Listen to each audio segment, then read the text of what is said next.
And now for our important member recognition, the William H. Graves Leadership Award. Presenting the award will be Melissa Lobel, the Chief Customer Experience Officer with Instructure. Melissa? Thank you so much, Mark.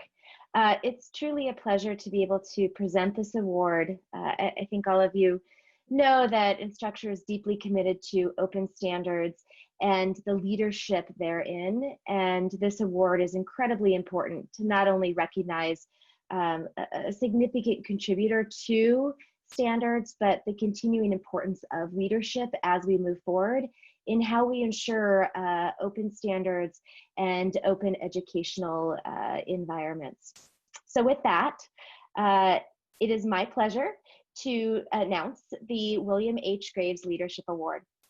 Named after the esteemed Dr. Bill Graves, an IMS founder and board chair, this award recognizes an individual who makes an extraordinary difference in realizing the mission of IMS Global Learning Consortium. Like Dr. Graves, this year's recipient has had a profound impact on IMS work and our community. For 20 years, he has championed IMS digital assessment and accessibility activities.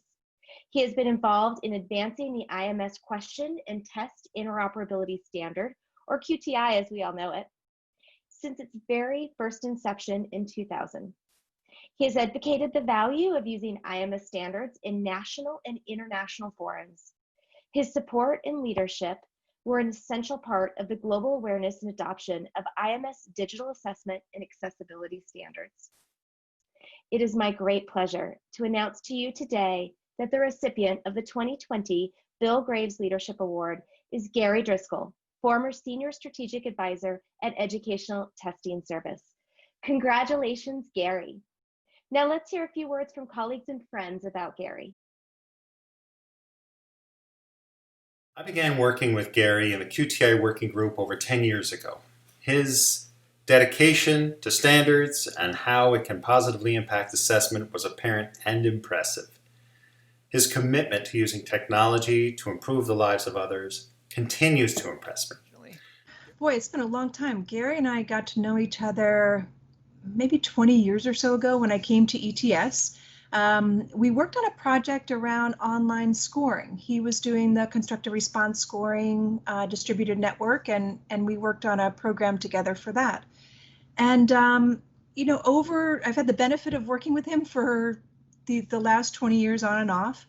And over the more recent years, he's been, you know, such a strong advocate for IMS Global at ETS. He's really helped so many of us figure out how to apply the standards, what to do with them. I mean,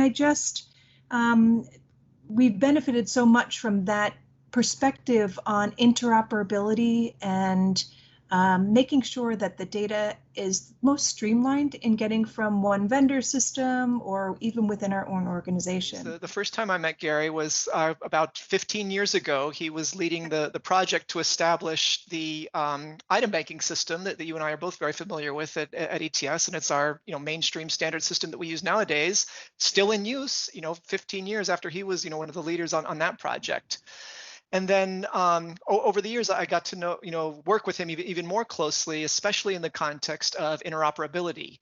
So about 5 or 6 or 7 years ago, he, like you said, he's always this super reliable advocate for approaching things in a standardized fashion, playing effectively with the rest of the industry, and he was spearheading this capability investment for the item banking system. And at that time, I had become the product owner for that system.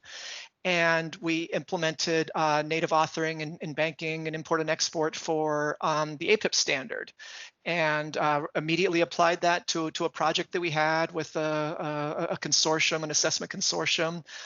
He wanted us to engage, not just adopt and advance the use of EdTech standards, but also engage in the use of those EdTech standards. Gary is a model of how to move a standard forward while meeting the needs of his organization and his customers. In fact, I was so impressed that I went to work for Gary. He is indeed a terrific leader. I looked up on the description of the award that he's receiving here. And let me read this. It said that one of the leadership attributes of the award's namesake was encouraging institutional executive leadership in technology strategy. So like that defines Gary, right? Sure That's does. what he was doing. Yeah, I agree. And I think part of it too is his willingness and active role in mentoring others, Yeah. in understanding how to participate in the kind of groups like he did, and really kind of spearhead architectural guidelines for all of the standardization efforts that he did. So that really goes to his ability to pass his knowledge and expertise along to other folks. And I think we're all the better for it. So I think I learned a lot from him. Yeah. Yeah, me too. Me too. Every time. Yep. This award is well-deserved recognition of all your contributions to the IMS over these past decades. Congratulations, Gary. Yep. Congratulations to Gary. Yep. Many congratulations. It's a pleasure to be saluting you in this manner. Hi, Gary. Well, congratulations on winning the Bill Graves Award. Very, very well deserved. You've been involved in IMS for a long, long time. I was going back, looking at my email record set, and I noticed that our first email interaction was on the 28th of November 2001, when true to form, ETS was informing us that QTI 1 wasn't really quite up to scratch and that we needed to do a new version. And we started planning.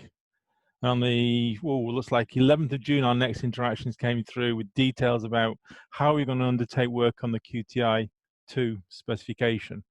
And did you think almost 20 years later, we'd be just getting QTI 3 out of the door? And even now, when you look at the QTI 3, it's still got those early remnants of the original work by Linda Steinberg, Russell Allman, and Bob Mislevy from ETS on the 4-process framework. So that's a long, long duration. And really, I'd like to thank you for making sure ETS was always behind IMS and supporting the work and effort.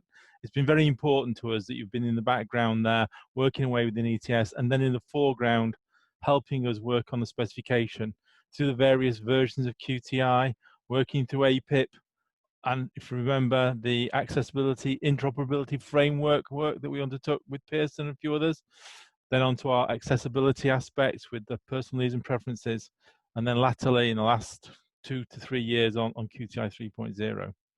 So once again, thank you for all that. And it's just a shame we couldn't be doing this back in May when we could have sat down after this and had a nice steak and a few tastes of bourbon. But please take advantage of it from me. Thanks. Gary, this is Mark, and I couldn't agree more with the great sentiments. You are truly appreciated by the IMS family. Do you have a few words that you'd like to say? I am so honored to receive this award. I knew Bill and greatly admired him. Receiving this award is very, very humbling to me, given the past recipients who've all had a very significant impact on education. The IMS mission and adoption of the specifications have always been very important to me. I've been privileged to work with so many great IMS staff and talented members. I remember attending my very first IMS meeting, which predates my emails to Colin, and actually meeting Lisa Matson and Colin in the year 2000. Collaborating on a wide variety of IMS efforts on IMS committees and specifications has been very rewarding. Working on things that IMS efforts that improve educational participation and attainment is really a worthy endeavor. And that's really why I've stayed actively involved for so many years. I mean, it's really, really important that happens. And IMS is an organization to make sure that that does. I'd like to thank ETS for its longstanding support of IMS, its mission, and my active participation through the years. I would not have been able to do this without ETS's and ETS leadership support. It's been an honor to contribute to an organization that has such an impact on education globally. My congratulations to Rob Abel and his leadership team on their excellent stewardship of IMS. I'd like to extend my thanks to IMS, the working groups, in particular, the QTI working group, who I've spent so much time with over the years, and the friends that I've made. I really miss all you folks and wish you well in continuing IMS's mission. So thank you again for this recognition.